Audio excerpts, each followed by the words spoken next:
Alright, very quickly before we begin, I know most of you never actually finish these videos, which strangely enough is probably the biggest compliment that you can give to a sleep channel.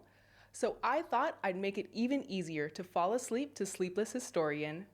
We are now on Spotify. You can put an episode on, lock your phone, throw it on your bedside table, and hopefully disappear somewhere around chapter 3. If you want to support us over there, follow the show and leave a rating. You'll find the Spotify link in the description. Alright, history time. Hey guys, tonight we're stepping into a medieval world where a bad harvest, a sick cow, or your neighbor looking at you slightly too long could become evidence that something supernatural was going on. So before you get comfortable, take a moment, like the video, and subscribe, but only if you genuinely enjoy what I do here. And let me know in the comments where you're tuning in from and what time it is for you. It's always fascinating to see who's joining us from around the world. Now, dim the lights, maybe turn on a fan for that soft background hum, and let's ease into tonight's journey together. The easiest mistake you can make when imagining yourself in a medieval witch hunt is assuming you'd still think like a modern person. You picture yourself standing in the village square, surrounded by terrified neighbors, calmly explaining that the sick cow probably has an infection, the ruined harvest was caused by bad weather, and the strange old woman living near the woods probably isn't having weekly meetings with Satan. Excellent. You've been in the Middle Ages for 6 minutes, and somehow you're already defending the witch. Because medieval, you wouldn't have your modern understanding of the world. You wouldn't know about bacteria or viruses. You wouldn't understand infectious disease, atmospheric pressure, or why perfectly healthy animals occasionally decided that Tuesday was an excellent day to die. There was no veterinarian arriving tomorrow morning. There was no laboratory. There was no weather forecast. And there was definitely no internet where you could type "cow looks tired" and discover that your cow apparently had 11 cancers and 3 days to live. Instead, you lived in a world where invisible supernatural forces were considered perfectly real. You believed in God. You believed in the devil. You heard about miracles, demons, curses, divine punishment, saints, and supernatural events from people you trusted. This didn't make you stupid. You were perfectly capable of rational thought. You simply had a very different menu of explanations, and unfortunately, Margaret has cursed the livestock was somewhere on that menu. Imagine Margaret comes to your house asking for grain. You refuse. Perhaps you're running low yourself. Margaret becomes annoyed and mutters something unpleasant as she leaves. Nothing happens. No thunder. No ravens dramatically taking flight. Her eyes don't glow red. Satan doesn't emerge from behind the cabbage patch carrying paperwork. She simply walks home. Then the next morning, 2 of your cows are sick. Now you're thinking about Margaret. You can't test the animals for disease. You can't examine their feed for contamination. You certainly can't ask an agricultural specialist, because your local agricultural specialist is Jeffrey, and Jeffrey's main qualification is that most of his sheep are currently alive. So you mention Margaret to your neighbor, and your neighbor suddenly looks uncomfortable. Apparently, Margaret argued with him last month. 3 days later, one of his chickens died. 1 chicken, a devastating blow to medieval forensic science. Now another neighbor remembers something. Margaret once looked at his baby strangely. The baby later developed a fever. Wonderful. You now have witnesses, and this is how your involvement might begin. You haven't grabbed a torch. You haven't accused anyone publicly. You haven't even decided that Margaret is guilty. You've simply started asking whether all these unfortunate events might somehow be connected. And once you genuinely believe harmful magic is possible, that question becomes surprisingly difficult to ignore.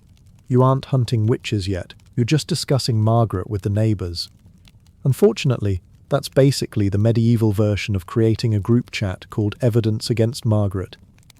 Now that you've accepted that supernatural explanations don't sound completely ridiculous to medieval you, there's another problem. You can't simply avoid everyone. Your village is your entire world. You probably live among a few hundred people, perhaps fewer, and you know an uncomfortable amount about nearly all of them. You know who owes money. You know whose husband drinks too much. You know who waters down the ale. You know whose daughter has been suspiciously interested in the blacksmith's son. And somehow, despite nobody having a telephone, Everyone knows everything by lunchtime. Privacy is essentially just gossip that hasn't reached the baker yet. These people aren't merely your neighbors. You depend on them. They help bring in the harvest. They trade food with you. They repair things. They watch your children. They lend animals and tools. They stand beside you in church and help bury your relatives.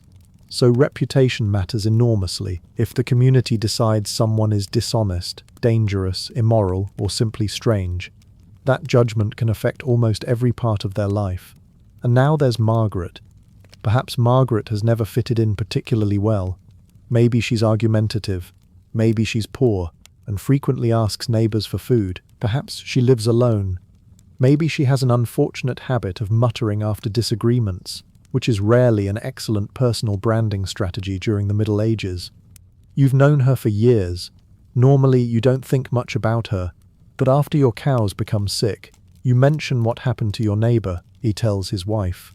His wife tells her sister tells someone while collecting water. And by evening, Margaret has apparently threatened your entire bloodline. You didn't say that, but congratulations anyway. Your story has received its first update. This is where living inside such a tightly connected community becomes dangerous. Every disagreement has witnesses. Every unusual habit becomes public knowledge. Every old argument can be remembered years later. And once suspicion begins attaching itself to someone, your neighbors start comparing stories. You discover Margaret argued with Thomas over firewood. Interesting. She once asked William for eggs and became angry when he refused. Very interesting. Someone remembers seeing her outside unusually late. Extremely interesting. Apparently going for an evening walk has now entered the evidence folder. And because these stories come from people you've known your entire life, you trust them. Why wouldn't you? You're not listening to anonymous strangers. You're listening to your family, friends, and neighbors. Soon, you're no longer asking whether Margaret is strange. Everyone already agrees on that. You're asking whether all these strange little stories might be connected. And your tiny medieval village has just transformed itself into an investigation team. Unfortunately, nobody on the team has investigative training. And once your entire village is watching everyone else's business, all you need is one genuinely bad week. Perhaps the rain doesn't come, your crops begin drying in the fields. Then one family's cow stops producing milk. Another farmer discovers 2 dead sheep. A child develops a fever. Someone's roof catches fire. And Thomas wakes up with a terrible pain in his stomach after eating something that had been sitting beside the fire for 3 days. Thomas suspects witchcraft. Food poisoning would like a word. The problem is that you don't have reliable explanations for many of these disasters. You understand that storms destroy crops and illnesses spread, of course. Medieval people weren't completely bewildered every time someone sneezed. But sometimes the cause isn't obvious, and when your survival depends heavily on agriculture, unexplained misfortune feels much more frightening. A failed harvest isn't simply disappointing. It could mean hunger. A dead cow isn't an inconvenience. That animal might provide your family with milk, calves, labor, or income. Losing several animals could push a household toward disaster. So when something goes wrong, you desperately want to know why. Unfortunately, your medieval village doesn't have a meteorological office, veterinary laboratory, public health department, or agricultural research center. You have Geoffrey. Geoffrey has been farming for 30 years. His diagnosis is that the wheat looks unhappy. Thank you, Geoffrey. Very useful. And when practical explanations fail, your mind starts looking elsewhere. Maybe God is punishing the community. Maybe someone committed a serious sin. Maybe an evil supernatural force is involved. Or perhaps someone deliberately caused the misfortune. That final possibility is strangely comforting, because random disaster is terrifying. You can't argue with the weather. You can't arrest disease. You can't drag an insect infestation into court and demand that it explain itself. But Margaret has an address. And now you remember the argument. She asked you for grain. You refused. She became angry. Then your livestock became sick. Normally, you might dismiss that. Except Thomas has a story too, and William. And apparently Eleanor's baby became ill shortly after Margaret visited. None of these events prove anything. But you're not assembling them in a modern courtroom.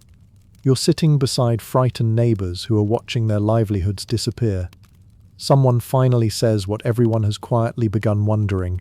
What if Margaret is causing this? You don't immediately agree, but you don't laugh either. That's important. Because the witch hunt doesn't begin when you become certain. It begins when the impossible starts feeling possible.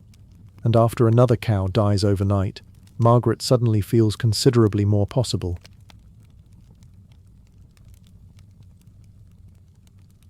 And once Margaret starts feeling possible, your village begins doing something humans are remarkably good at, remembering things differently.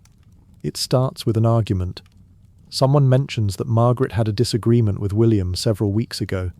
At the time, nobody cared. William refused to lend her some grain.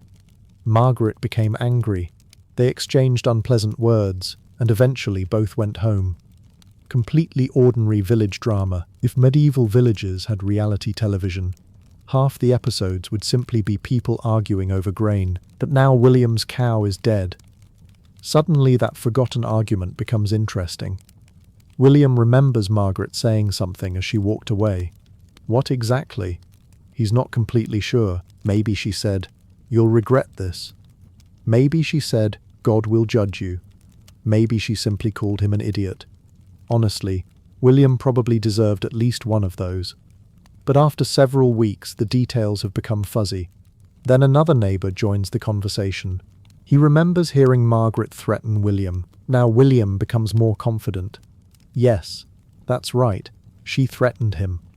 Someone asks exactly what she said. William thinks for a moment.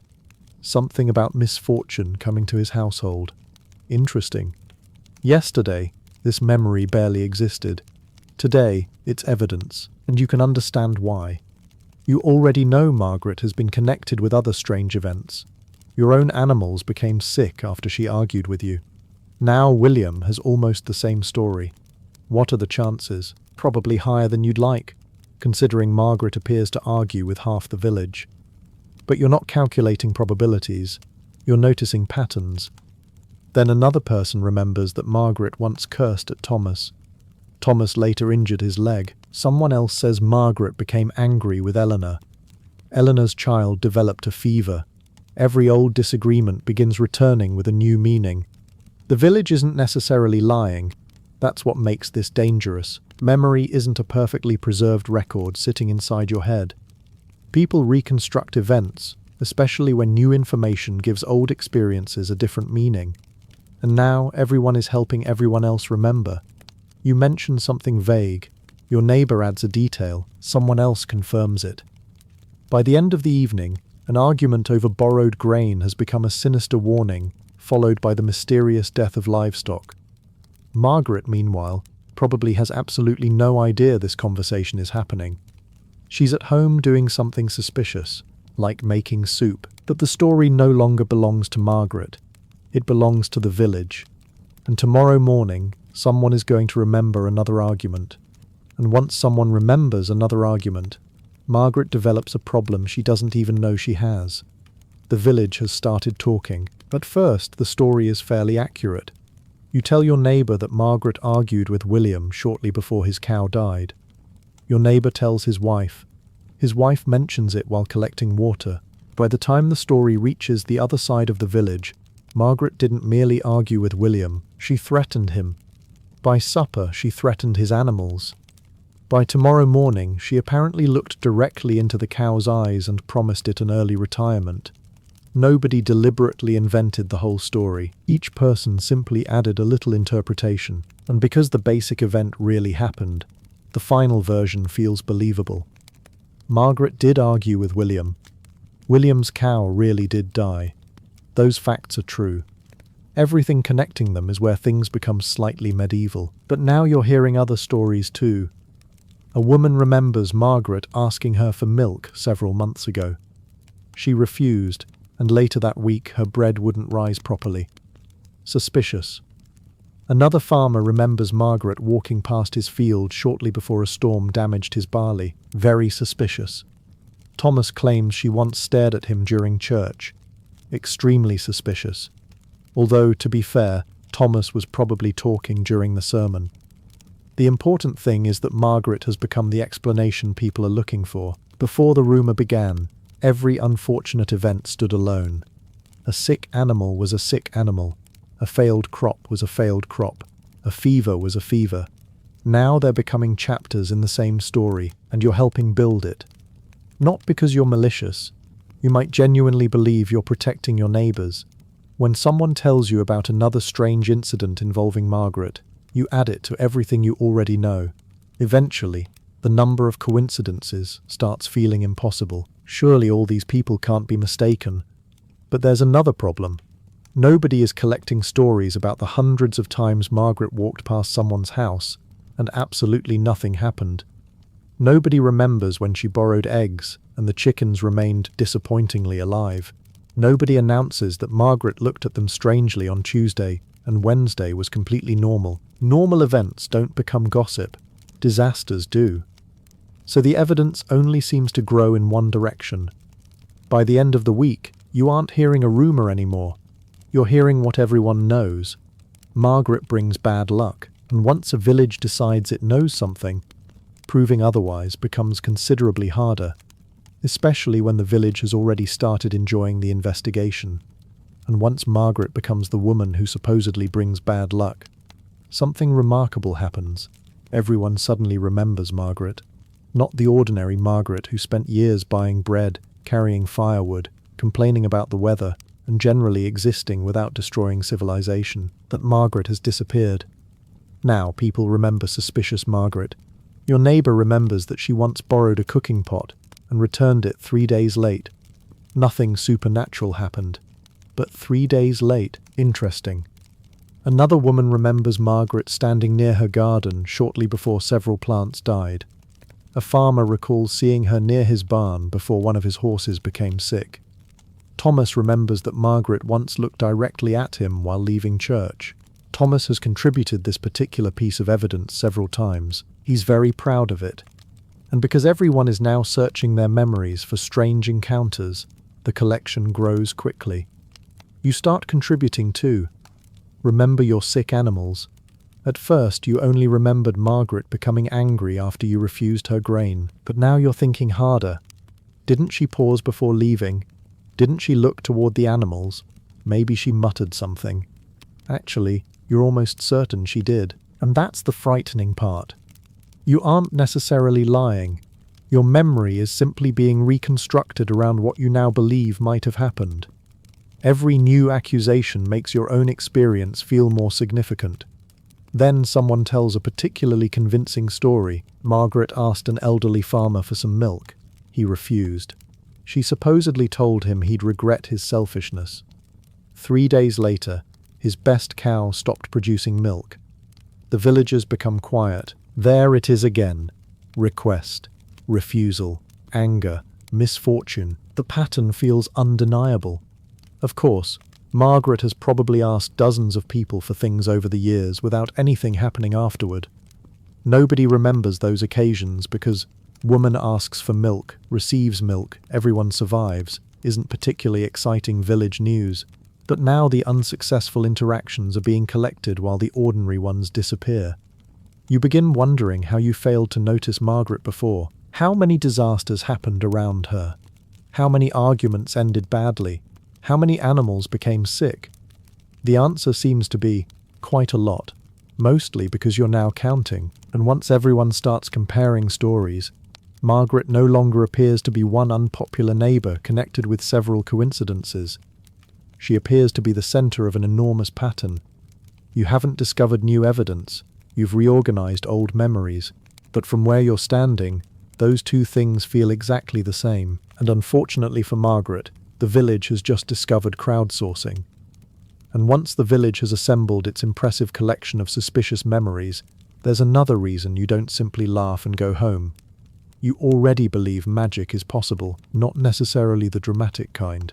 You aren't expecting Margaret to fly over the village while throwing fireballs at livestock. Medieval witchcraft generally involved considerably fewer special effects. but charms, curses, blessings, supernatural protection, mysterious remedies, and harmful magic could all fit somewhere within the world you understood. You might carry an object for protection. You might know particular prayers for dangerous situations. Perhaps your family follows an old custom meant to protect the house, animals, or crops. If you're sick, you might visit someone who knows herbs and traditional remedies. None of this necessarily feels like witchcraft to you. Your practices are obviously sensible. It's everyone else's strange rituals that require investigation. And that's important, because the boundary between acceptable supernatural belief and suspicious magic could become remarkably uncomfortable. Suppose Margaret knows herbs. Normally, that's useful. Your stomach hurts. Margaret gives you something, and eventually you feel better. Wonderful. Margaret is knowledgeable. But then Margaret gives Thomas a remedy, and Thomas becomes worse.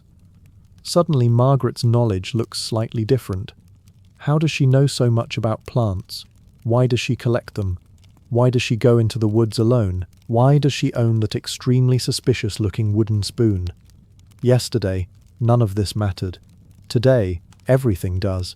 And remember, you don't need absolute proof.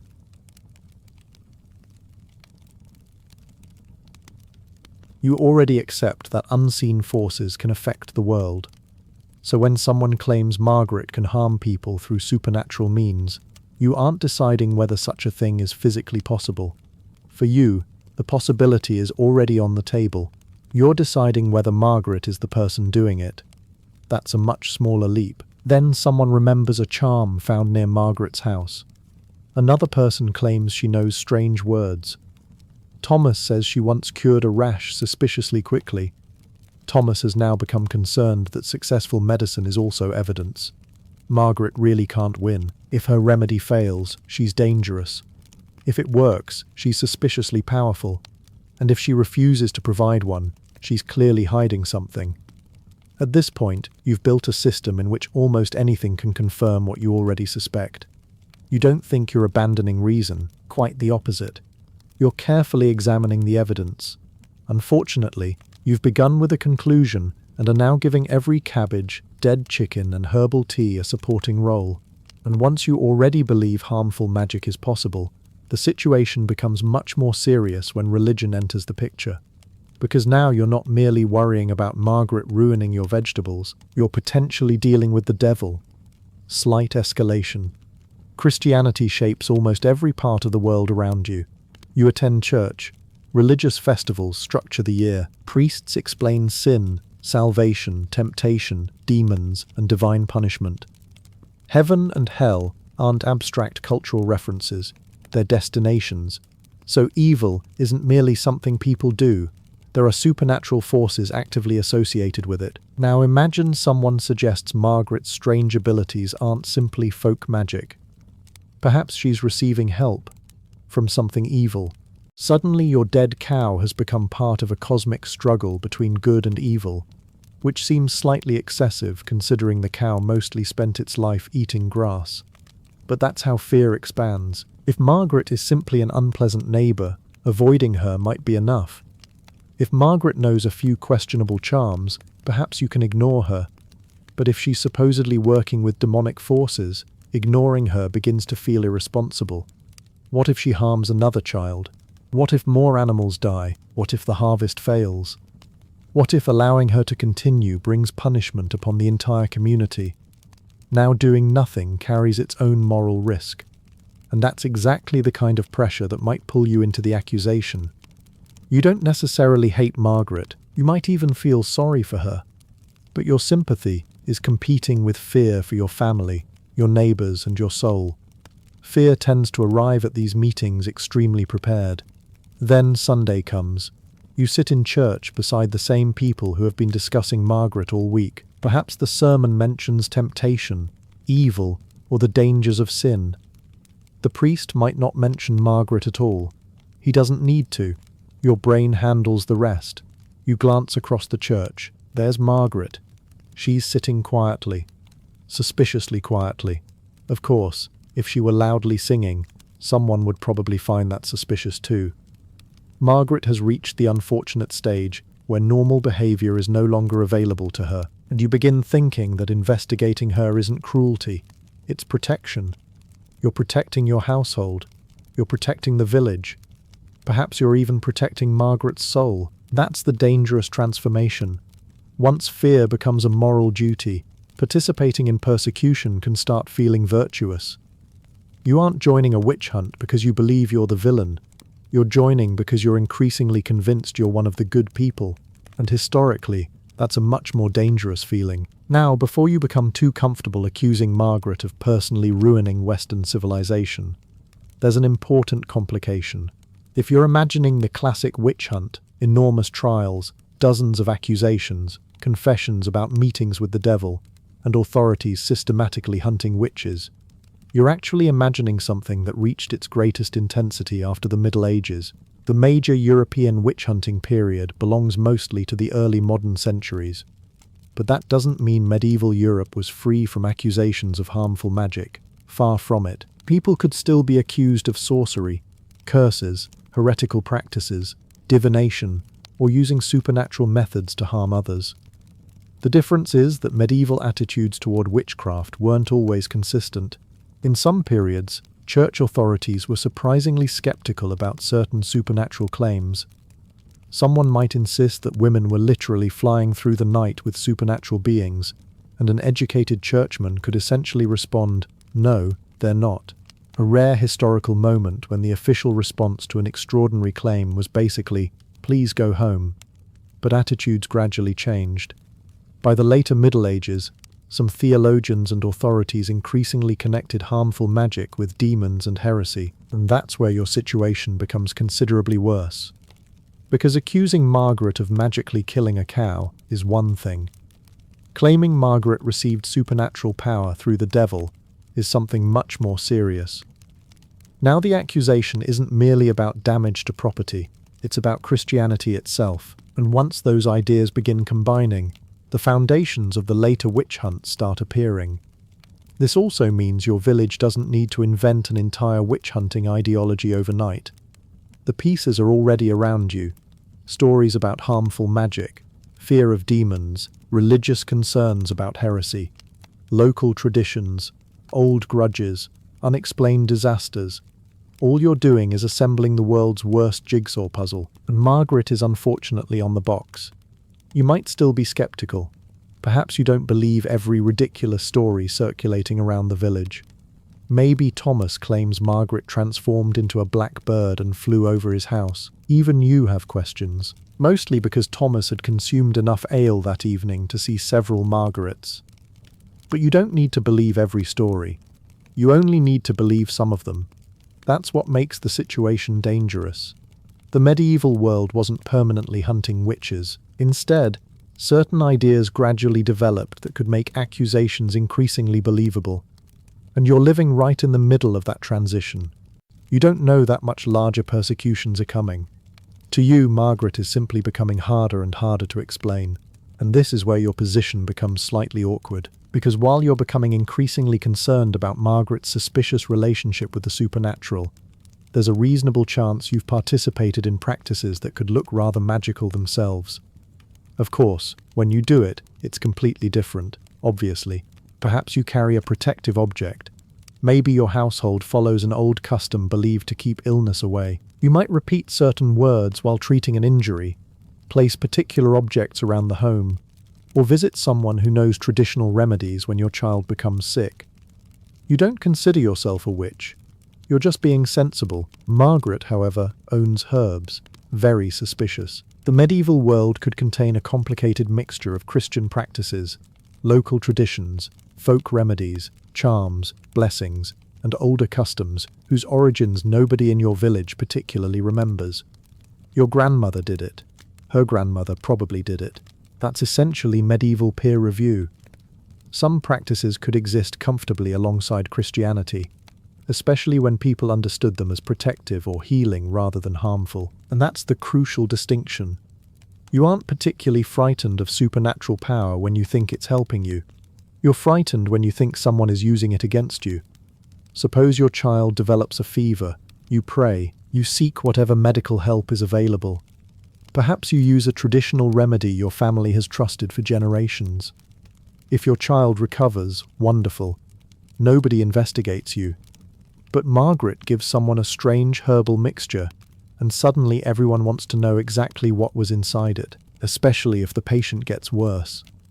Now the questions begin. Where did Margaret learn this? Why does she know which plants to gather? Why does she collect them alone? Why does she know words you don't recognize? Why does she have 17 jars in her house? Apparently, medieval kitchen organization has become evidence, and the uncomfortable truth is that the difference between your harmless custom and Margaret's suspicious practice may depend less on what you're actually doing and more on how the community sees you. You're trusted, Margaret isn't. Your remedy is traditional. Hers is strange, your prayer is respectable. Her whispered words are suspicious, and once Margaret's reputation has already collapsed, everything she does becomes easier to interpret negatively. If her remedy fails, perhaps she poisons someone. If it works remarkably well, perhaps she possesses unnatural knowledge. If she refuses to help at all, clearly she's hiding something. Margaret has now entered the wonderful legal position where success, failure, and doing absolutely nothing can all be presented as evidence. And somehow, you're still feeling increasingly reasonable. And now that you've established that your remedies are perfectly respectable while Margaret's herbs are obviously a national security concern, the village begins paying closer attention to what she actually knows. Perhaps Margaret has spent years helping people.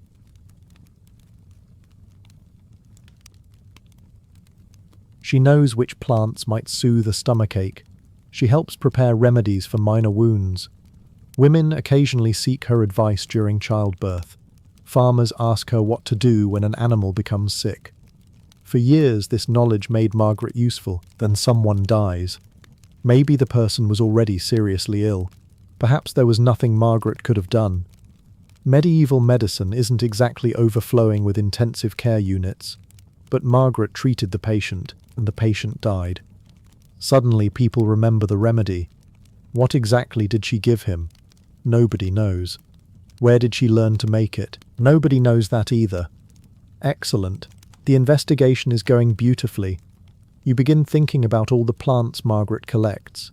You've seen her returning from the fields carrying bundles of herbs. Previously, you thought this was because she knew about herbs. Now you realize that's exactly what someone who knows suspicious amounts about herbs would do. Then Thomas contributes another useful observation. Margaret once gave him something for a rash. The rash disappeared. This should probably help Margaret's reputation. It does not. Instead, Thomas wonders how she cured it so quickly. Wonderful. Apparently being bad at medicine is suspicious, but being good at medicine is somehow worse. Margaret is beginning to discover that the village has created an examination she cannot pass. If someone dies after her treatment, perhaps she harmed them. If someone recovers unusually quickly, perhaps supernatural forces helped her. If she refuses to treat someone because she knows she can't help, perhaps she secretly wanted them to suffer. And you can see how easily suspicion grows. Margaret possesses specialized knowledge you don't understand. That creates uncertainty. And uncertainty, once mixed with fear, can become evidence remarkably quickly. You might even have visited Margaret yourself years earlier. Perhaps she treated your injured hand. You thanked her. You recovered. At the time, you thought nothing of it. Now you're replaying the experience. She knew exactly which plant to use. She prepared it without hesitation. She whispered something while working. Was it a prayer? Probably. But was it? And there it is again. Nothing about the past has changed. Only the story surrounding it has. Margaret hasn't suddenly become more mysterious. You've simply started looking at everything she does through suspicion. Yesterday, she was the village healer. Today, she's the woman who knows things you don't. And somehow that feels much more dangerous. And once knowledge becomes suspicious, poverty makes the situation even more dangerous. Imagine Margaret doesn't own much. Perhaps she's elderly. Maybe she's widowed.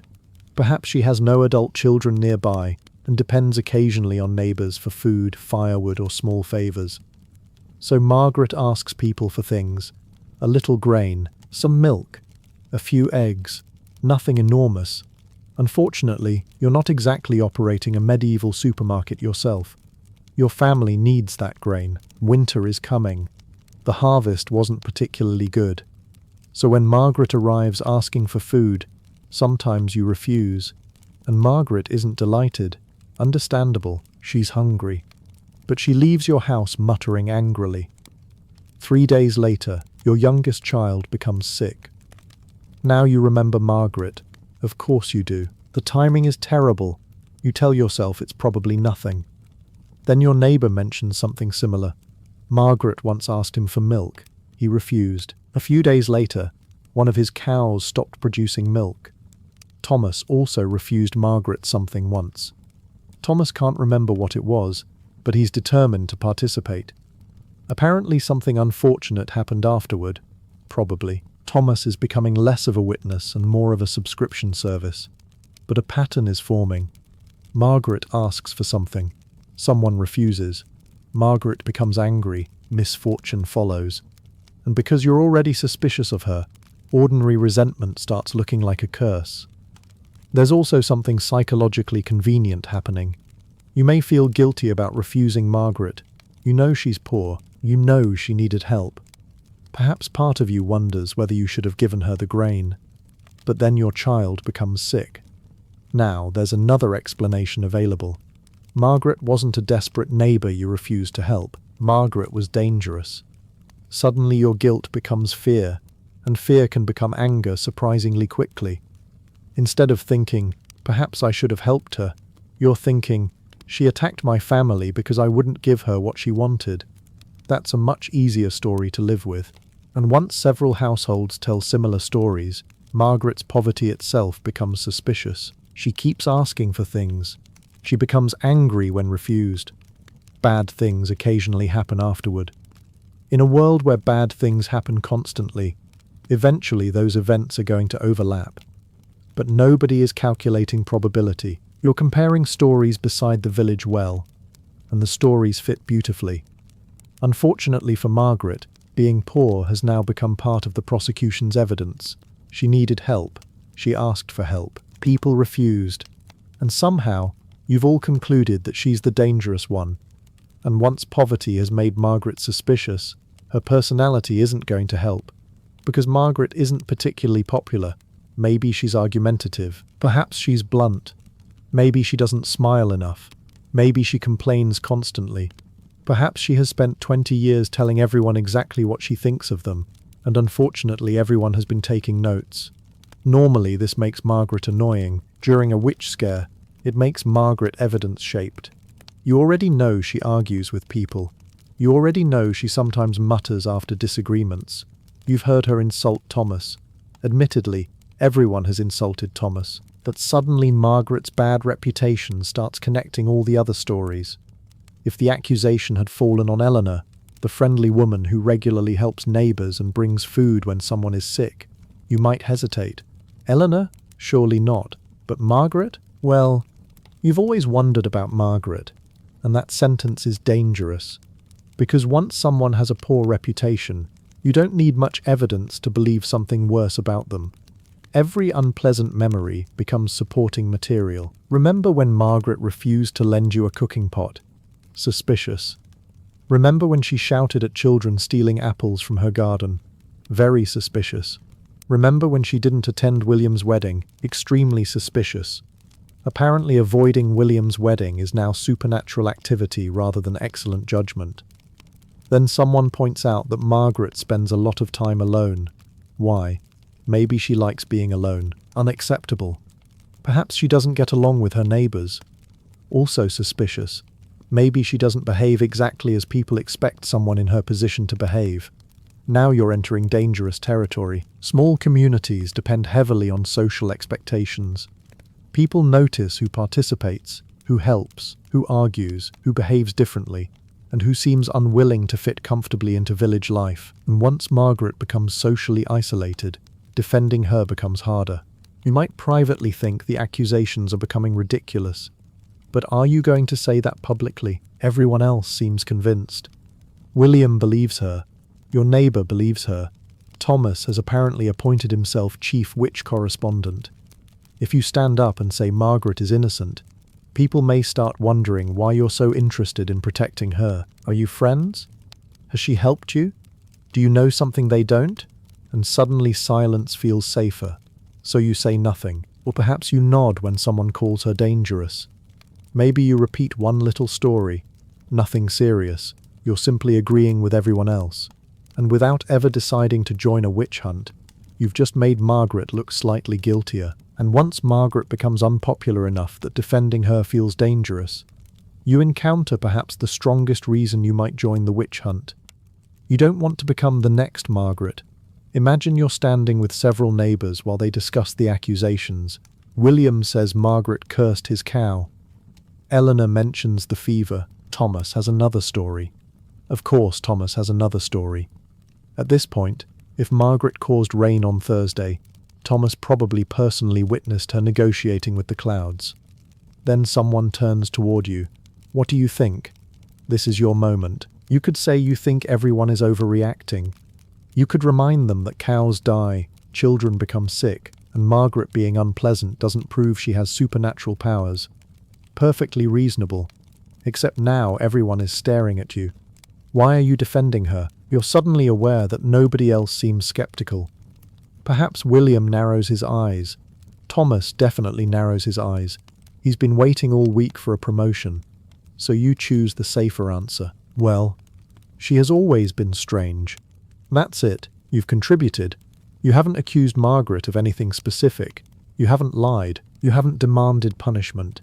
You've simply given the crowd what it wanted. Another voice agreeing that something isn't quite right. And once you've publicly agreed, changing your position becomes harder. Tomorrow, someone asks whether you've ever experienced anything strange around Margaret. You remember the sick animals, so you mention them. Then someone asks whether Margaret was angry with you beforehand. Well, yes.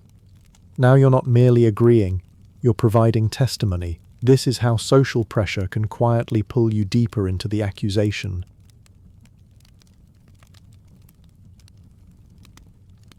You don't wake up one morning and announce, "Today seems like an excellent day to persecute my neighbour."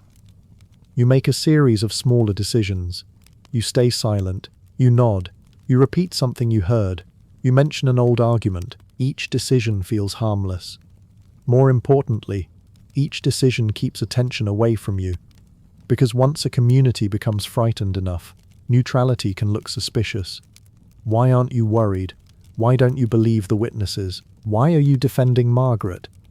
Perhaps Margaret gave you something. Perhaps you're involved. Wonderful.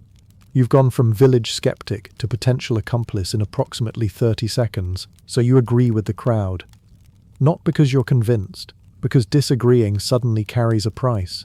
And that's one of the most uncomfortable parts of imagining yourself in a witch hunt. You might participate without hatred, fanaticism, or even certainty. You might participate simply because everyone is looking at you, and you'd much rather they keep looking at Margaret. And once staying quiet starts feeling safer than defending Margaret, the situation becomes considerably worse when someone with actual authority takes the accusations seriously. Until now, you've mostly had gossip. Very enthusiastic gossip, certainly, but still gossip. Then perhaps a local official hears about Margaret. Maybe complaints reach a court. Perhaps a priest becomes concerned about reports of harmful magic. Suddenly people aren't whispering beside the well anymore. Someone important is asking questions. And that changes how you see everything.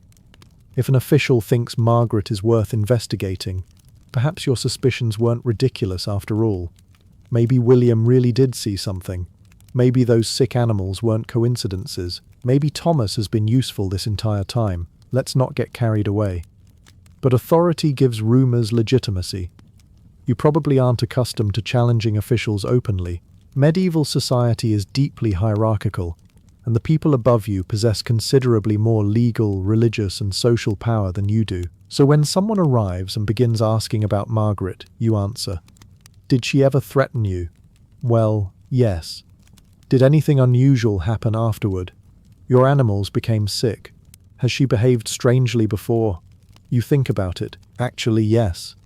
And now something subtle happens. You're no longer discussing whether Margaret might be dangerous. You're being asked questions that already assume her behavior deserves investigation. That changes the way you search your memory. You begin looking for evidence. And naturally, you find some. The investigator writes down your account. Perhaps William gives another statement. Then Eleanor. Then Thomas arrives, carrying enough allegations to require additional parchment. Suddenly, there is a collection of testimony. Your private suspicion has become part of an official record, and that record feels powerful. You might think, surely the authorities know what they're doing, an extremely durable sentence throughout human history. More importantly, you now feel less personally responsible. You aren't accusing Margaret, you're cooperating with an investigation. You aren't spreading rumors, you're answering questions. You aren't participating in a witch hunt. You're simply telling officials what you remember. Very respectable, very responsible, very convenient. But from Margaret's perspective, the distinction is becoming rather difficult to appreciate, because your story about an argument is now written beside William's dead cow, Eleanor's sick child, and several other accusations. Separately, they're weak. Together, they look impressive. And that's when you realize something has changed. The village rumor has acquired authority. The accusations have acquired paperwork. And historically speaking, frightened people become considerably more dangerous once someone starts taking minutes. And once the authorities start taking statements, you discover another problem. Questions have a remarkable ability to create more questions. An official sits you down and asks whether Margaret has ever behaved strangely around you. At first you say no, then he becomes more specific. Has she ever threatened you? Well, there was that argument about grain. What did she say? You don't remember exactly. Something unpleasant. Did she say you'd regret refusing her? Maybe. Actually, yes. You think she did. And what happened afterward? Now you remember your animals becoming sick. The official writes something down. Wonderful. Apparently your uncertain memory has just become permanent. Then he asks whether Margaret looked toward the animals before leaving. You hadn't really thought about that. Perhaps she did. Did she mutter anything? Possibly. Was she carrying anything unusual? You're not sure. But now you're searching your memory for details that seemed completely irrelevant several months ago. And the harder you search, the more you seem to find. This doesn't necessarily mean you're lying. Human memory simply isn't a perfectly preserved recording. You reconstruct events, and once someone gives you a framework for interpreting the past, your memories can begin fitting themselves inside it. Yesterday, you remembered an argument. Today, you remember a threat. Tomorrow, you may remember Margaret staring strangely at your cow. By Friday, Thomas will remember the cow staring back. Thomas remains committed to the investigation. Then the official asks your neighbors similar questions. William remembers Margaret saying something before his cow died. Eleanor remembers Margaret touching her child's head before the fever. Someone else recalls seeing Margaret gathering plants after sunset. None of these details proves witchcraft, but when written together, they begin looking impressive, and every new statement influences the next witness. You hear what William remembered. That makes you reconsider your own experience. Eleanor hears your story. That makes her remember something else. The investigation begins feeding itself. Soon, people aren't asking, did Margaret do anything suspicious? They're asking, what suspicious things did Margaret do? That's a very different question. The possibility of innocence quietly disappears from the wording, and you still feel helpful. You're cooperating. You're answering honestly. You're helping authorities understand what happened. At least that's what you tell yourself. But each answer creates another question, and each question produces another suspicious detail. By the end, nobody has discovered Margaret performing magic. You've simply produced an enormous collection of memories that now look like she did. The village hasn't found new evidence. It's given old coincidences better paperwork. And once adults start searching their memories for suspicious details, eventually someone asks the children. This is where things can become considerably messier. Imagine Eleanor's young daughter has been sick for several days. She has a fever, struggles to sleep, and wakes during the night frightened by strange dreams. Normally, you'd conclude that the poor child is ill, but Margaret visited the house shortly before the fever began. Now everyone is interested. An adult asks the girl whether Margaret did anything unusual. The child says no. Did she touch you? Maybe. Did she say anything strange? She doesn't remember. Did you dream about her? Well, perhaps. And suddenly every adult in the room becomes very quiet. Not exactly the ideal environment for obtaining an unbiased statement from a 6-year-old. The girl notices immediately that certain answers receive more attention than others. If she says she dreamed about bread, nobody cares. If she says Margaret appeared in the dream, 5 adults lean forward like they've just discovered the missing page of the Bible. So naturally, more details begin appearing. Perhaps Margaret was standing beside the bed. Maybe there was an animal nearby. Perhaps she heard Margaret whispering. The adults ask more questions. The story becomes clearer. And the clearer it becomes, the more convinced everyone is that they're uncovering something real. You aren't deliberately frightening the child. Quite the opposite. You think you're helping her explain what happened. That's what makes it dangerous. A sick child already produces enormous fear in a household. Add rumors of witchcraft, and every nightmare, unexplained bruise, strange movement, or confused statement can suddenly look supernatural. Then another family remembers their child had a nightmare after encountering Margaret. Wonderful. We now have a pattern. Thomas announces that his nephew once cried when Margaret entered the room. Thomas has officially expanded into pediatric evidence. And emotionally, accusations involving children are especially powerful. You might dismiss a dead chicken. You might question William's memory. But when a frightened child says Margaret came to her during the night, skepticism becomes much harder. What if the child is telling the truth? What if you ignore the warning and something worse happens? You don't want that responsibility. So another statement gets added to the growing case. Nobody has caught Margaret performing witchcraft. Nobody has produced physical proof. But now you have something far more persuasive than a dead cow. You have frightened parents, and frightened parents aren't particularly famous for saying, perhaps we should wait for more evidence. And once frightened children have entered the investigation, naturally the village turns to its next reliable source of testimony: animals. This should go well. You already depend heavily on animals. Horses provide transport and labor. Cattle provide milk and value. Sheep provide wool. Chickens provide eggs. Dogs guard property. And cats provide the important medieval service of staring silently into corners at 3 a.m. Animals also behave strangely. A horse suddenly refuses to move. A dog starts barking at an empty doorway. A cow stops eating.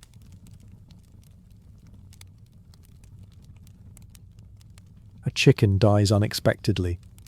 Today, you'd probably look for illness, injury, stress, predators, or some environmental explanation. Medieval you has fewer options, and Margaret is currently one of those options. Suppose William's horse becomes agitated whenever Margaret walks past. William mentions this. Someone immediately remembers that animals are sometimes sensitive to things humans cannot perceive. Interesting. Then Eleanor says her dog once growled at Margaret.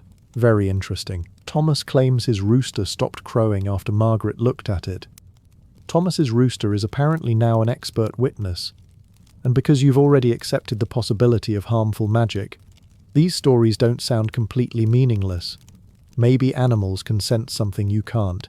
Perhaps Margaret's presence affects them. Perhaps whatever supernatural force supposedly surrounds her frightens them. Or perhaps the dog simply doesn't like Margaret. Dogs have opinions too. Unfortunately, nobody asks the dog. Then livestock begin becoming sick. This is far more serious.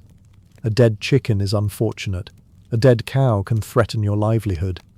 If several animals die unexpectedly, you desperately want an explanation. And now your village already has one prepared. Margaret. You remember her walking near the pasture. Someone saw her touching a fence. Another person claims she was watching the cattle.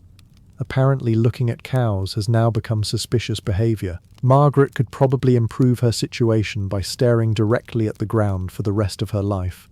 Although someone would inevitably accuse her of communicating with worms. And that's the trap. Once Margaret becomes associated with supernatural harm, normal animal behavior begins reinforcing the accusation. If a dog barks at her, it senses evil. If the dog doesn't bark, perhaps she enchanted it. If her own animals remain healthy, suspicious. If they become sick too, perhaps something supernatural has gone wrong. Again, there's almost no outcome that helps her, and from your perspective, the evidence keeps accumulating. First came the arguments, then the illnesses, then the children. Now even the animals seem to know something is wrong. At least that's what you tell yourself. Because apparently the village investigation has reached the stage where the chickens are being taken seriously, and once even the chickens appear to be testifying against Margaret, something important happens inside your head. Coincidences stop feeling like coincidences. Think about everything you've heard so far. Margaret argued with William. His cow died. Margaret asked Eleanor for food. Her child became sick. Margaret walked past a field. A storm damaged it. Margaret looked at Thomas. Thomas developed stomach pain. Although Thomas had also eaten questionable meat that had been sitting in the sun all afternoon, but apparently we're not investigating the meat. Each event has a perfectly ordinary possible explanation, but when you place them together, they begin forming something that looks like a pattern. And your brain loves patterns. Humans are remarkably good at connecting events, even when those events aren't actually connected, especially when you're frightened. Suppose Margaret walks past your house on Monday. Tuesday is completely normal. Wednesday is completely normal. Thursday is completely normal. Friday, one of your chickens dies. Which day do you remember? Friday. Nobody gathers around the village well announcing, "Margaret passed my house 4 days ago, and I'm pleased to report absolutely nothing happened." That's terrible gossip. So harmless encounters disappear from memory, while unfortunate ones survive. Then another disaster occurs. A sudden storm destroys part of the barley crop. Someone remembers seeing Margaret near the fields earlier that week. Of course she was near the fields. She lives in the village. There aren't many alternative commuting routes. But now her presence feels significant. Then William's youngest son develops a fever. Someone remembers Margaret speaking to him recently. Another connection. Another coincidence. Another piece of evidence.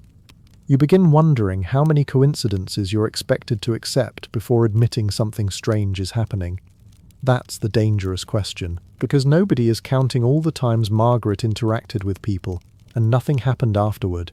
You're only counting the disasters. And medieval life provides plenty of disasters. Disease is common. Animals die. Crops fail. Children become sick. People suffer accidents. Weather destroys months of work with impressive efficiency. Life is essentially producing an endless supply of evidence for you. Margaret only needs to exist nearby. Soon, every new misfortune strengthens the previous accusations. The pattern becomes self-reinforcing. You aren't asking whether Margaret caused the latest disaster. You're asking how she caused it. And once you've reached that point, Margaret has a serious problem. Because coincidence is no longer evidence of innocence. It's evidence that she's getting careless. At least according to Thomas, who has now survived approximately 14 separate attacks by witchcraft and remains irritatingly healthy. And once coincidences stop looking accidental, you encounter something even more powerful than evidence: other frightened people. At first, perhaps only William genuinely believed Margaret was dangerous. Then Eleanor became suspicious. Then you started wondering. Now half the village seems convinced, and that matters because fear is surprisingly social. If you walk into a room and everyone suddenly looks terrified, your first instinct probably isn't to announce that they're statistically overreacting. You want to know what they know. The same thing happens in your village. Someone claims they saw a strange light near Margaret's house. Another person heard unusual noises during the night. A third person had a disturbing dream. Thomas saw a black bird. Of course he did. At this point, Thomas could see a pigeon and produce a 12-page theological argument, but the stories keep coming. One frightened neighbour tells another. That person begins watching Margaret more carefully. The more carefully people watch her, the more unusual things they notice. Margaret goes outside after dark. Why? Perhaps she needed firewood. Suspicious. Margaret stays inside all evening. Why is she hiding? Also suspicious. Margaret attends church. She's pretending to be respectable. Margaret misses church. Well, there you have it. The investigation has become beautifully efficient because Margaret no longer needs to do anything wrong. Fear interprets everything for you. And then something more subtle happens. You begin trusting the crowd.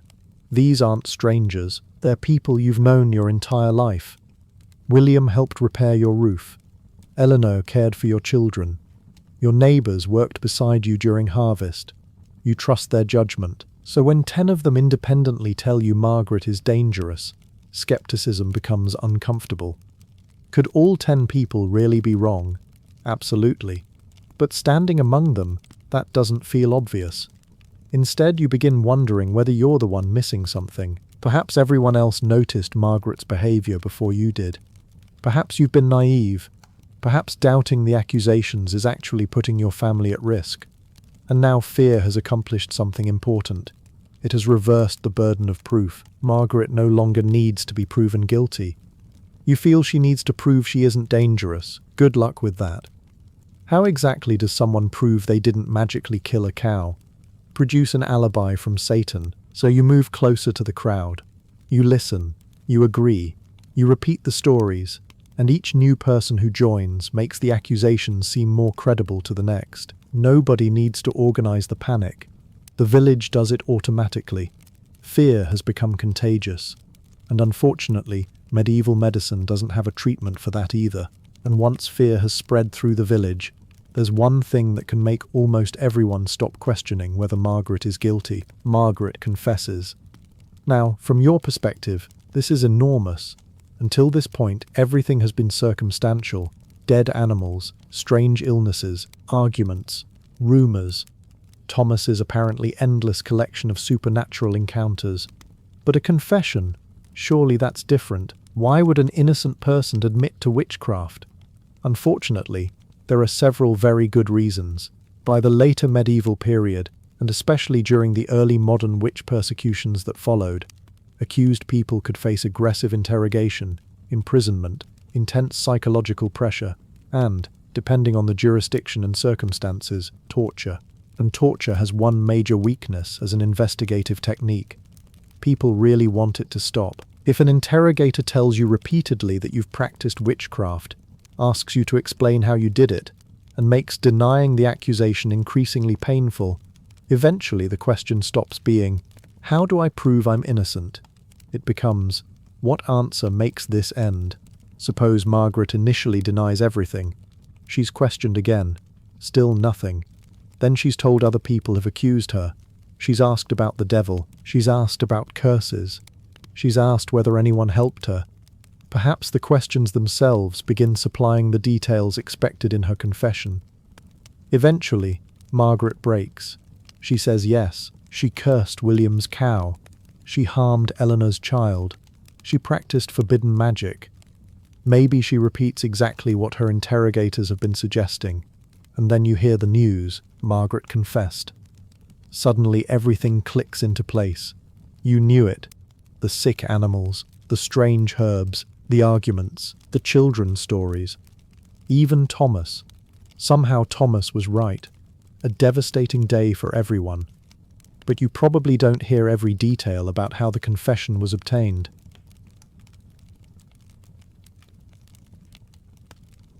You hear the confession itself, and that makes all the earlier evidence seem stronger. Your doubts disappear. Perhaps you even feel guilty for ever questioning the accusations. Then comes the dangerous part. Margaret names someone else. Maybe interrogators ask whether she worked alone. Maybe they demand names. Maybe Margaret realizes giving them a name makes the questioning stop. So she gives them one. Eleanor. Now everyone turns toward Eleanor. You know Eleanor. She's respectable. Surely she couldn't be involved. Then again, Margaret confessed. And Margaret named her. Suddenly someone remembers Eleanor doing something strange. Another person remembers an old argument. Thomas clears his throat. Wonderful. The investigation has discovered sequels. And this is how one confession can stop being the end of a witch hunt. It becomes the beginning of another one, and once Margaret names Eleanor, something important changes. The witch hunt no longer has one suspect. It has a network. Until now, you could tell yourself Margaret was unusual. She lived differently, argued with people, knew too much about herbs, and had somehow managed to become personally responsible for every dead chicken within walking distance. But Eleanor is respectable. She attends church. She helps neighbors. You've known her for years. Surely Margaret must be lying. Then someone asks an uncomfortable question. Why would Margaret name Eleanor? You don't know. Maybe because she was frightened. Maybe because she was pressured. Maybe because she desperately wanted the questioning to stop. But you aren't necessarily thinking about that. You're thinking about the confession. Margaret admitted everything, and if she told the truth about herself, perhaps she's telling the truth about Eleanor too. Then the village begins doing what it did before, searching backward. Someone remembers seeing Eleanor speaking privately with Margaret. Suspicious. Someone else remembers Eleanor once borrowing herbs from her. Very suspicious. Thomas remembers seeing them together near the church. Thomas has apparently spent his entire life standing behind bushes collecting evidence, and suddenly Eleanor's perfectly ordinary friendship with Margaret becomes proof of something darker. Then Eleanor is questioned. Perhaps she denies everything, but now denial itself doesn't satisfy people. Of course she denies it. Wouldn't a witch deny being a witch? A beautifully efficient argument. If Eleanor admits guilt, she's guilty. If she denies guilt, that's exactly what a guilty person would say. You have accidentally invented a system with no exit. Then pressure increases. Maybe Eleanor eventually names another person. Now there are 3 suspects. That third person remembers someone else. Soon, the original accusation against Margaret begins expanding into something much larger, and this can make the entire story feel more believable. One suspected witch might be a misunderstanding, but 5, 10, surely they can't all be innocent, except every new accusation is being produced by the same frightened system. The quantity increases, the quality doesn't. But from inside the village, you don't see that. You see confirmation. You begin wondering how long this supposed group has been operating, how many disasters were connected to them, how many neighbors might secretly be involved. And that's when your fear changes again. You're no longer afraid of Margaret. You're afraid of hidden enemies. Anyone could be involved, even someone respectable, even someone you trust. Which means the witch hunt has solved its biggest problem. It no longer needs suspicious people. Now everyone is suspicious. And Thomas has never been happier. And once everyone becomes potentially suspicious, you develop a new survival strategy. Be extremely normal. Whatever normal means in your village, you are suddenly very interested in doing exactly that. You attend church. You greet your neighbors. You participate in community events. You don't wander around alone at night. You don't mutter angrily when someone annoys you. You definitely don't start collecting mysterious plants in the forest. Congratulations, your interest in herbal tea has been postponed indefinitely. Because once a witch hunt expands, unusual behavior becomes dangerous. Maybe you have always preferred spending time alone. Previously, people simply thought you were antisocial. Now someone might ask why. Why are you always alone? What are you doing? Who are you meeting? Perhaps you enjoy walking after sunset. Not anymore. Nothing says please investigate me, quite like quietly enjoying the moon while your neighbors are currently searching for servants of the devil. So you begin watching yourself, but more importantly, you begin watching everyone else. Your neighbor hasn't attended church recently. Interesting. Eleanor's cousin keeps visiting her. Interesting. The baker was talking privately with Margaret several weeks ago. Very interesting. Thomas hasn't accused anyone for almost 4 hours. Deeply suspicious. The entire community becomes more cautious because nobody wants attention directed toward them, and that encourages conformity. If everyone condemns Margaret, you condemn Margaret. If everyone believes Eleanor is involved, you don't loudly announce your doubts. If the village begins performing certain protective religious practices, you participate. You want people to look at you and see exactly what they expect to see. A respectable Christian neighbor. Nothing unusual here. Please continue walking. And this creates another problem for the accused. The fewer people willing to defend them, the more guilty they appear. Margaret looks around and discovers that old friends have gone silent. People who once accepted her remedies suddenly deny ever trusting her. Neighbors who privately doubt the accusations avoid speaking publicly. Not necessarily because they hate her, because they have families, they have property, they have reputations. They understand what happens when the crowd changes direction. You understand it too. So perhaps you repeat another accusation. Maybe you mention seeing Margaret speaking with Eleanor. It seems harmless. Everyone already knows they're suspected. And more importantly, agreeing proves you're on the correct side. That's how fear changes your behavior. You stop asking what is true. You start asking what is safe to say. And once an entire community begins doing that, the witch hunt doesn't need everyone to believe. It only needs everyone to behave as though they do. And once everyone starts behaving as though they believe the accusations, your village develops something remarkably efficient. Surveillance. Not official surveillance, of course. Nobody has guards secretly following Margaret through the streets. You have something cheaper. Neighbors. And neighbors are extremely good at noticing things, particularly when there is absolutely nothing else happening after sunset. Suddenly everyone is watching everyone. You notice who visits whose house. You remember who walks outside after dark. You notice who misses church. You notice who owns strange objects. You notice who talks to Margaret. And because you're already frightened, ordinary behavior begins looking remarkably sinister. Suppose your neighbor Agnes leaves her house late one evening. Why? Maybe her goat escaped. Perfectly reasonable. But you only saw Agnes disappear toward the woods carrying a lantern. The next morning, you mention it. I saw Agnes outside very late. That's all you say.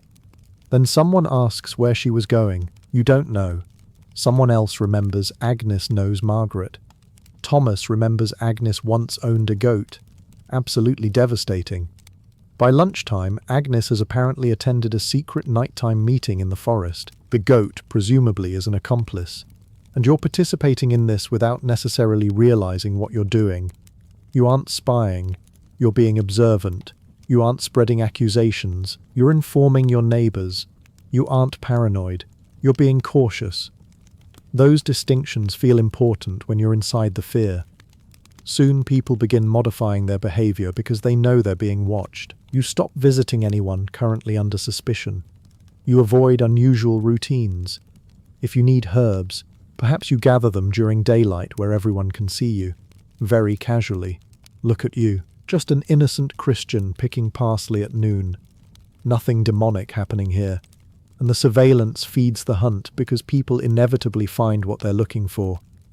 If you watch someone long enough, they'll eventually do something unusual. They'll argue. They'll visit someone unexpectedly. They'll walk somewhere at an odd hour.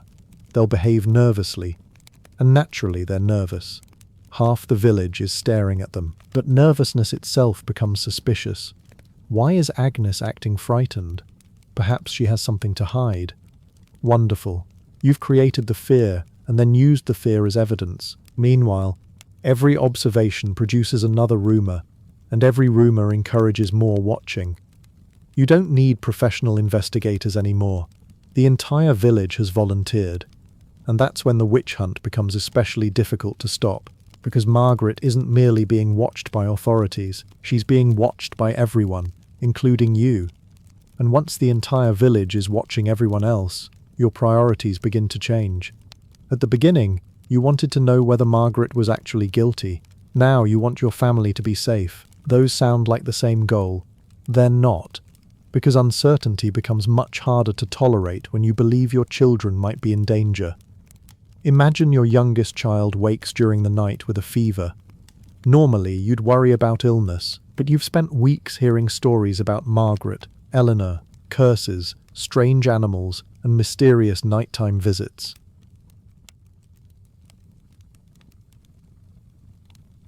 So your mind immediately goes somewhere darker. Did Margaret see your child recently? Did Eleanor speak to him? Was anything unusual left near your doorway? You begin searching the house. You find a bundle of dried grass near the wall. Probably nothing. Except you've reached the stage where probably nothing has become the official slogan of people who are about to discover witchcraft. You show it to your neighbor. Your neighbor looks concerned. Thomas arrives somehow. Nobody invited Thomas. Thomas simply senses when evidence is available. Now imagine someone tells you the suspected witches might target families who refuse to cooperate with the investigation. You don't know whether that's true, but are you willing to gamble with your child's safety? That's where your standards of evidence begin collapsing. Earlier you wanted proof, now you want precautions. And if accusing someone feels like a precaution, you may convince yourself it's justified. After all, what happens if you're wrong? Margaret is questioned. Unpleasant. But what happens if you're right, and you say nothing? Perhaps someone dies. At least, that's how fear presents the decision. Suddenly accusing Margaret seems safer than defending her. And when the possible consequence involves your family, safer becomes extremely persuasive. You might even begin supplying information voluntarily. You tell officials about the argument. You mention Margaret once touched your child's shoulder. You remember seeing Eleanor near your house. None of these things seemed important before. Now they feel urgent.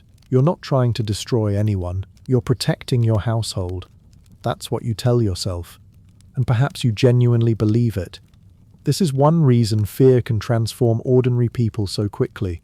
You don't need to enjoy persecution. You don't need to become cruel. You only need to believe that doing nothing is more dangerous than doing something. And once your family feels threatened, almost any action can start looking reasonable, including actions you would have considered horrifying a month earlier. You've stopped asking, what if Margaret is innocent? You're asking, what if she's guilty and I did nothing? And fear has already decided which question matters more. And once protecting your family matters more than giving Margaret the benefit of the doubt, something rather convenient happens. Margaret starts acting suspicious. At least that's what it looks like to you. She's nervous now. She avoids people. She stops coming to the market as often. When neighbors approach her, she becomes defensive. Sometimes she's angry. And honestly, can you blame her? Half the village thinks she has personally formed a business partnership with Satan. Her customer reviews have declined dramatically. But from your perspective, her behavior seems to confirm everything. Why is Margaret avoiding everyone? Maybe she's hiding something. Why does she look frightened when officials arrive? Maybe she's guilty. Why does she become angry when William accuses her of killing his cow? Very suspicious. Apparently the correct response to being accused of supernatural livestock murder is calm professionalism. Margaret should presumably smile politely and say, "Thank you for your feedback, William." Instead, she shouts. She insists everyone is lying. She calls Thomas an idiot. Finally, something the entire village can independently verify. But anger doesn't help her. People interpret it as hostility. Then Margaret begins changing her routine. Perhaps she stays inside because people insult her when she leaves. Now neighbors notice that she's hiding. Maybe she stops gathering herbs because she knows people are watching. Why did she suddenly stop? Suspicious. Maybe she continues gathering herbs because she needs them. Even more suspicious. The accusation has created a trap. Every reaction Margaret has can be interpreted as evidence. If she's frightened, she has something to hide. If she's calm, she's unnaturally calm. If she cries, she's trying to manipulate everyone. If she doesn't cry, she clearly has no conscience. If she prays loudly, she's pretending to be devout. If she doesn't pray loudly enough, Thomas will probably prepare another statement. And you begin forgetting something important. Margaret wasn't behaving this way before the accusations. The investigation itself has changed her. Being watched constantly makes her nervous. Losing friends makes her withdrawn. Being publicly accused makes her angry. Those are completely ordinary reactions. But because you already believe she's dangerous, you reverse the explanation. You don't think, Margaret is frightened because we suspect her. You think, we were right to suspect Margaret because she's frightened. and now the witch hunt has achieved something remarkably efficient. It produces the behavior it needs as evidence. Margaret looks guilty because everyone treats her as guilty, and the more guilty she looks, the more justified everyone feels for treating her that way, including you. And once Margaret begins looking guilty simply because everyone is treating her as guilty, another uncomfortable change happens. Punishing her starts to feel less like cruelty and more like protection.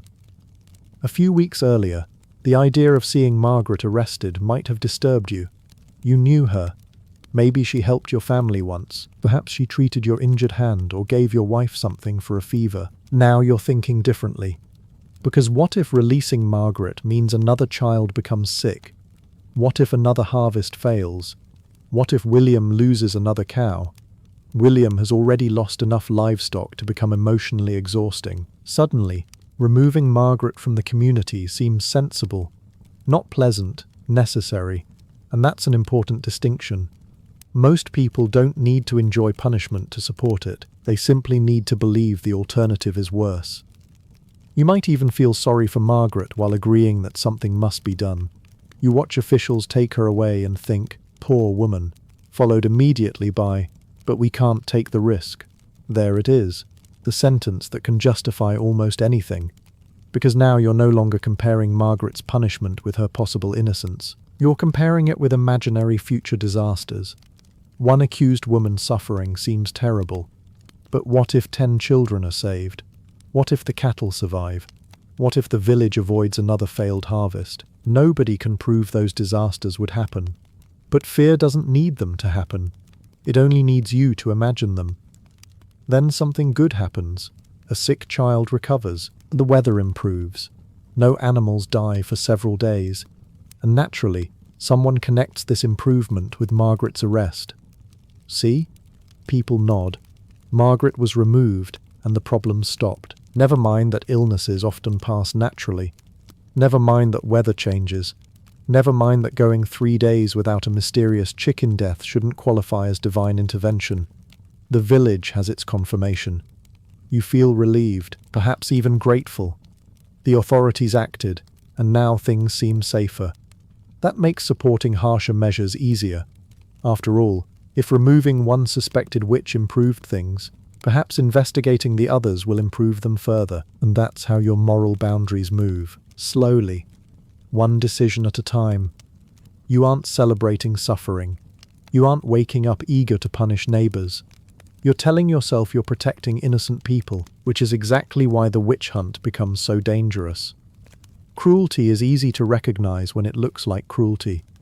It's much harder to recognize when everyone around you calls it safety. And by now, you probably call it safety too. And once punishment starts feeling like protection, there's another reason participating becomes surprisingly easy. You're not doing it alone. That's important. If someone asked you to accuse Margaret privately, with nobody else involved, you might hesitate. But now the entire village is participating. William believes she's guilty. Eleanor's family believes she's guilty. Officials are investigating. People at church are discussing it. Even Jeffrey has an opinion, and Jeffrey normally requires several minutes to remember what month it is. When everyone around you supports the same action, your personal responsibility begins feeling smaller. You didn't arrest Margaret. The authorities did. You didn't start the accusations. William did. You didn't decide she was guilty. Everyone did. You're simply one person in the crowd, and crowds are excellent places to hide responsibility. Perhaps Margaret is brought through the village. People gather to watch. You join them. Why? Curiosity, mostly. Everyone else is going. You stand near the back. Someone shouts something at Margaret. Another person joins. Then another. Maybe you don't shout. You're not that kind of person. You're merely standing among several dozen people who are shouting. Very morally distinct. Then Margaret looks toward the crowd. For a moment, perhaps you feel uncomfortable. You know her. You've spoken to her. Maybe she once helped you. But then William starts describing his dead cow again, because apparently that cow is going to receive more historical documentation than most medieval peasants. Your sympathy disappears beneath the crowd's certainty. If everyone believes Margaret deserves punishment, Perhaps she does. After all, could an entire community really become convinced of something false? Unfortunately, yes, quite efficiently. But inside the crowd, you don't feel like part of a frightened group. You feel like one reasonable person surrounded by other reasonable people who independently reached the same conclusion. That's much more comforting.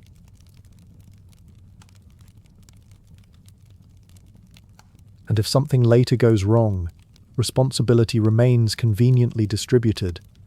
You can tell yourself you never demanded punishment. You only repeated what you saw. You only answered questions. You only attended the proceedings. You only agreed with your neighbors. Nobody feels entirely responsible. Yet Margaret still ends up condemned. That's one of the darker mechanisms behind collective persecution. Terrible outcomes don't always require hundreds of individually terrible people. Sometimes they require ordinary people each contributing something small, while assuming the larger decision belongs to somebody else. And by now, that's exactly what you're doing. You're not leading the witch hunt, you're just standing in it, which, unfortunately for Margaret, works almost as well. And once the crowd has convinced itself that responsibility belongs to everyone else, the next stage becomes even more difficult to resist. The court agrees. Perhaps local officials decide the accusations deserve formal proceedings. Witnesses are summoned. Statements are collected. Margaret is questioned again. Now everything feels official, and official things have a remarkable ability to look true simply because someone has placed them on parchment. Yesterday, William saying Margaret killed his cow was gossip. Today, William says exactly the same thing while giving testimony. Much better. The cow remains equally dead, and the evidence remains equally questionable, but now someone is writing it down. You might be summoned too. You repeat your story. Margaret asked for grain. You refused. She became angry. Your animals became sick afterward. You don't claim you saw magic. You don't need to. The court has other witnesses. One person describes an illness. Another remembers a threat. Someone mentions herbs. Thomas arrives carrying enough material to establish his own legal department. Individually, none of these stories necessarily proves anything. Together, however, they look impressive. And now you face another psychological problem. If the authorities believe there's a case, who are you to disagree? Perhaps they know things you don't. Maybe they heard testimony you haven't heard. Maybe Margaret confessed to something privately. You assume someone, somewhere, must possess stronger evidence. Interestingly, everyone else may be assuming exactly the same thing, so your uncertainty begins disappearing beneath institutional confidence. Then imagine you do have doubts. Are you going to challenge the proceedings publicly? Doing so could damage your reputation. People may ask why you're defending Margaret again. Perhaps officials question your motives. Maybe your neighbors start remembering that you once visited Margaret for a remedy. Excellent. You have now unlocked the premium version of suspicion. So you remain quiet, and silence becomes easier because the court allows you to tell yourself the decision isn't yours. Judges decide guilt. Officials decide punishment. You're only a witness. Very convenient. Except the court's case may partly depend on witnesses like you. Your little story becomes one thread in a rope nobody individually believes they made. And when judgment finally comes, the village feels vindicated. There it is, official confirmation. Margaret wasn't merely suspected, she's been judged. You can stop feeling guilty now. The system has spoken. Unfortunately, systems are made of people, and almost everyone involved is reassuring themselves that the responsibility belongs to somebody else, including you. And once the court has confirmed what everyone already believes, you might expect the village to calm down. Margaret has been dealt with. The danger is gone. Everyone can return to farming, arguing about fences, and pretending Thomas isn't approaching with another theory. Except something inconvenient happens. Bad things continue. A cow becomes sick. A child develops a fever. A storm damages the crops. Someone's barn catches fire. This creates a problem. If Margaret caused the village's misfortunes, why are those misfortunes still happening? You could reconsider the entire theory. Perhaps Margaret wasn't responsible. Perhaps disease, weather, accidents, and ordinary bad luck explain what happened. That would be uncomfortable, because now you'd have to consider whether an innocent woman was punished while you helped provide evidence against her. Nobody particularly enjoys that conclusion. Fortunately, there's another explanation. There must be more witches. Much easier. And remember, Margaret already named other people. Perhaps Eleanor is still under suspicion. Perhaps Agnes has been behaving strangely. Perhaps someone remembers another neighbour who knew Margaret particularly well. Suddenly, the continuing disasters don't weaken the witch hunt, they strengthen it. One witch clearly wasn't enough. You've accidentally created an explanation that survives every possible outcome. If bad things stop happening, Margaret was guilty. If bad things continue happening, Margaret had accomplices. Excellent. The theory is now basically indestructible, and you can see why the hunt expands. Officials begin asking about other suspects. Neighbours search their memories again. Old arguments return. Unpopular people become interesting. Someone remembers Agnes borrowing herbs. Someone else remembers Eleanor visiting Margaret. Thomas remembers everybody. At this point, Thomas appears to have maintained intelligence files since birth. And now you're participating more easily than before. The first accusation was difficult. The second feels familiar. You've already learned what suspicious behavior looks like. You know which details authorities consider important. You know what questions they'll ask. So when someone mentions Agnes, your mind immediately begins searching for connections. Didn't she once argue with your brother? Didn't your brother become ill afterward? There it is. Another pattern, another statement, another investigation. And that's how persecution can develop momentum. The hunt no longer requires one extraordinary accusation. It has created a system capable of producing new accusations by itself. Every disaster needs an explanation. Every suspect has acquaintances. Every confession can produce another name. And every new name makes the original theory look larger and more convincing. You joined because you wanted your village to feel safe. But the more witches you supposedly discover, the less safe everyone feels. And somehow, the solution is always to find one more. And once the hunt starts producing new suspects faster than Thomas produces accusations, something else changes. Doubt itself becomes suspicious. Earlier, you could quietly wonder whether Margaret was really responsible. Now several people have been accused. Authorities have investigated. Confessions have been made. The village has spent weeks convincing itself that a hidden supernatural threat exists. At this point, questioning the hunt doesn't merely mean questioning one accusation. You're questioning everyone. William, the witnesses, the officials, the court, your neighbours, and, rather inconveniently, yourself. Because you've participated too. You've repeated stories. You've given testimony. You've helped transform coincidences into evidence. So imagine you suddenly say, maybe we're wrong.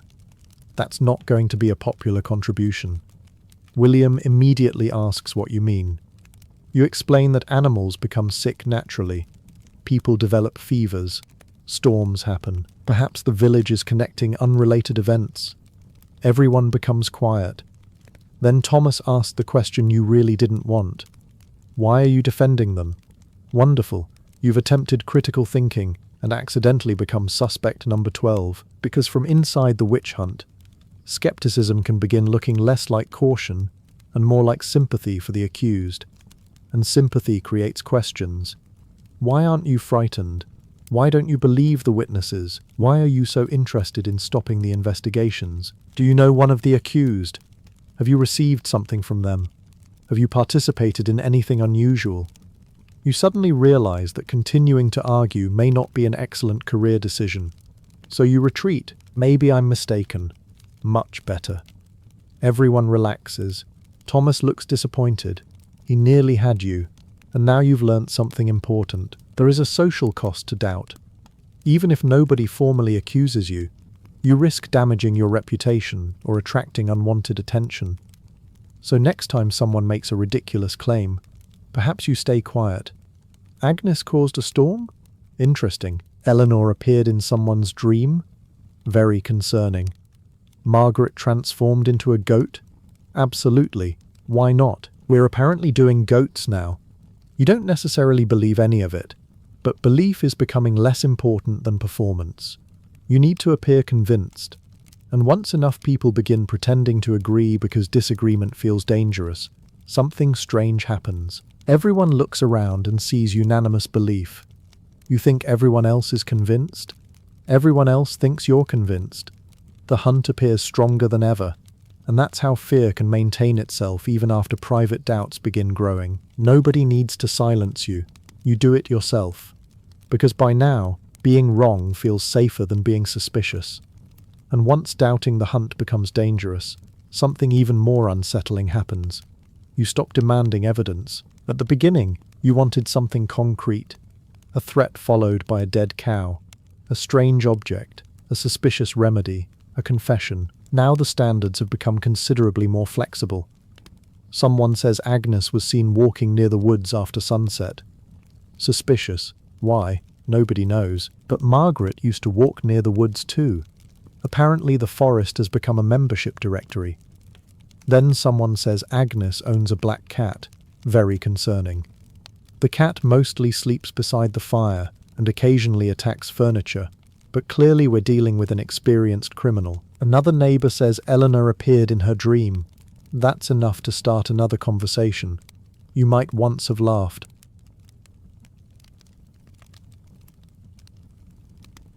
Now you listen carefully, because you've spent weeks being taught that seemingly ordinary details can hide supernatural meaning. The absence of evidence doesn't reassure you anymore. It makes the supposed conspiracy seem better hidden. If Agnes were truly involved in witchcraft, wouldn't she try to conceal it? There it is. You've created another perfect trap. If you find something suspicious, she's guilty. If you find nothing suspicious, she's extremely good at hiding her guilt. Agnes should probably begin packing, and because everyone around you thinks this way, increasingly weak accusations start sounding normal. You hear so many extraordinary claims that they lose their extraordinary quality. A strange dream, a dead chicken, a muttered insult, a sudden illness, a neighbor walking somewhere unusual. Each becomes another little piece of the enormous story you've already accepted. You don't ask whether the new evidence proves witchcraft. You ask how it fits into the witchcraft you already believe is happening. That's a major shift, and perhaps you notice it happening. Maybe part of you feels uncomfortable, but then another neighbor reminds you that several people confessed. Officials have confirmed the danger. The village has already uncovered multiple suspects. Surely all of this can't have started from nothing. So you keep going. The hunt has developed its own logic. Every accusation strengthens the previous accusations. Every frightened reaction becomes suspicious. Every coincidence becomes meaningful. Every denial becomes expected. And every lack of evidence becomes proof that the witches are clever enough to hide it. You've reached the wonderful investigative standard where absolutely nothing can disprove the theory. Thomas could accuse the village well at this point, and someone would probably begin questioning the bucket. And that's when the witch hunt becomes truly difficult to stop. You no longer need evidence to create suspicion. You need suspicion to create evidence. And unfortunately, your village has plenty of that. And once your village no longer needs much evidence, something particularly uncomfortable begins happening. The witch hunt becomes interesting. Remember, medieval village life isn't exactly overflowing with entertainment options. There is no television, no radio, no social media, no true crime documentary called Margaret, Secrets Behind the Cabbage Patch. Most days involve work, family, church, food, weather, animals, and trying not to die from something embarrassingly ordinary. Then suddenly your village has a scandal. People are being questioned. Rumors arrive every morning. New suspects appear. Officials visit. Witnesses tell increasingly dramatic stories. Everyone wants the latest information. You tell yourself you're following events because they affect your safety. And that's partly true. But you're also curious. When someone whispers that Agnes confessed to something strange, you lean closer. When Thomas claims he has discovered another connection, you roll your eyes and then ask what it is. You hate yourself slightly for this. Thomas looks delighted. The accusations become conversation. At the well, people discuss who might be questioned next. During meals, families debate which stories are believable. After church, neighbors exchange updates. Someone heard Eleanor named another woman. Someone else heard officials discovered a strange object. Nobody knows exactly what the object was. By evening, it's probably glowing. And gossip rewards dramatic information. If you say, Agnes was questioned and nothing happened, nobody cares. If you say, Agnes confessed to meeting mysterious figures after midnight, suddenly everyone wants details. So stories naturally become more sensational as they're repeated. You may even enjoy being the person with new information. For once, everyone listens to you. You know something they don't. That little burst of social attention feels good, which is deeply inconvenient when the subject is someone's possible execution. This doesn't mean you're enjoying suffering. You probably wouldn't describe yourself that way. You're simply fascinated by the investigation. You're following developments. You're staying informed. Essentially, you've invented medieval true crime, except the suspects live 3 houses away and due process is having a difficult afternoon. And that makes the hunt harder to stop. Fear started it. Authority legitimized it. Social pressure expanded it. But now curiosity helps keep everyone engaged. The witch hunt has become the biggest story your village has experienced in years. And once persecution becomes both frightening and fascinating, people don't merely tolerate the next accusation. They wait for it, including you. And after weeks of accusations, confessions, rumors, and increasingly suspicious livestock, something finally occurs to you. Margaret isn't actually that different from you. That's uncomfortable. Because think about the evidence that supposedly proved her guilt. She argued with neighbors, so have you. She became angry when people refused to help her. You've done that. She knew a few remedies. Your family uses remedies too. She occasionally walked outside after dark. You've done that plenty of times. She owned animals that behaved strangely. You own a goat. Your goat has never behaved normally in its entire life. And suddenly you realize that if the village had started looking at you instead of Margaret, they could probably have constructed a suspicious story just as easily. Remember last winter when you argued with William? 2 weeks later, William became sick. Interesting. Remember when Eleanor's chickens escaped shortly after you visited her? Very interesting. Remember when Thomas fell into a ditch the morning after you called him an idiot? That one might simply be divine justice. But you understand the problem. Once people begin searching backward through your life, almost anything can become evidence. Maybe you've muttered something angrily. Maybe someone became sick after eating at your house. Maybe you know an unusual remedy. Maybe you had a disagreement with someone shortly before they experienced terrible luck. Of course you have. You've lived in the same small community for years. Coincidences are inevitable. And now imagine Margaret had named you during her confession. Everything changes. Your neighbors would begin remembering you differently. Someone would mention that strange thing you said 3 summers ago. Someone else would remember seeing you near Margaret's house. Thomas would produce 14 eyewitness accounts before breakfast. You would deny everything. But you've already watched what happens to people who deny accusations. Why are you so defensive? You'd become angry, suspicious. You'd become frightened, very suspicious. You'd avoid your neighbors, extremely suspicious. Suddenly, every perfectly normal reaction would make you look guiltier. And that's when you finally understand why you've been cooperating so eagerly. Part of you wasn't merely trying to discover witches. You were demonstrating that you weren't one of them. Every accusation you supported placed you slightly farther from the accused. Every time you agreed with the crowd, you reminded everyone that you belonged inside the crowd. That's an extremely powerful incentive, because during a witch hunt, there are 2 places you can stand. You can stand beside Margaret, or you can stand among the people accusing Margaret. And now that you understand how easily those positions can change, staying safely inside the crowd suddenly feels very important. You aren't necessarily joining because you're certain she's guilty. You might be joining because you're terrified someone will notice how easily the same story could be told about you. And now we reach the uncomfortable part. After everything you've seen, you can probably understand why you might have joined the witch hunt. Not because you're unusually cruel, not because you wake up one morning with an unexplained hatred of Margaret and a sudden enthusiasm for pitchforks. You join through dozens of smaller decisions. First, something terrible happens that you can't explain. Then someone offers an explanation that fits the world you understand. You hear a rumor. You remember an argument. Your neighbor tells you another story, then another.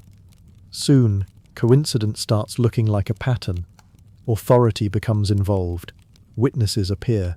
Someone confesses, and suddenly doubting the accusation feels more unreasonable than believing it. Then fear enters. Your animals could be next.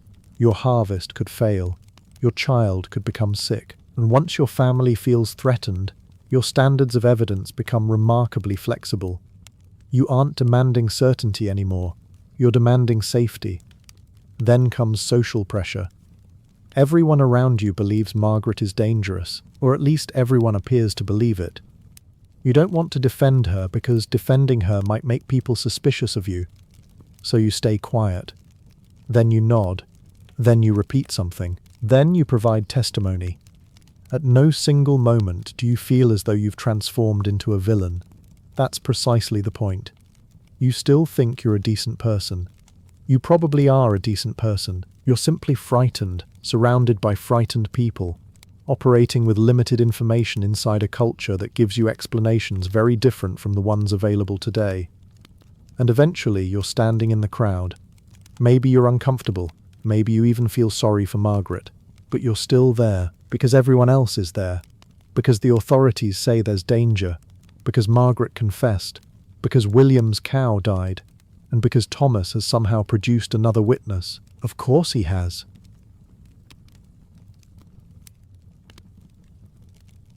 Looking back centuries later, it's easy to imagine yourself as the one sensible person who would have seen through everything. Maybe you would have. Some people did resist accusations, question evidence, or reject particular claims. But that's an easier identity to give yourself from a comfortable bedroom with modern medicine, scientific knowledge, and absolutely no pressure from your terrified medieval neighbors. Put yourself inside their world. Remove those advantages. Add fear, religion, uncertainty, social pressure, and genuine danger, and your confidence becomes harder to maintain. That's what makes witch hunts frightening. Not that everyone involved was a monster. It's that many weren't. And under the right circumstances, you might have been standing right there with them.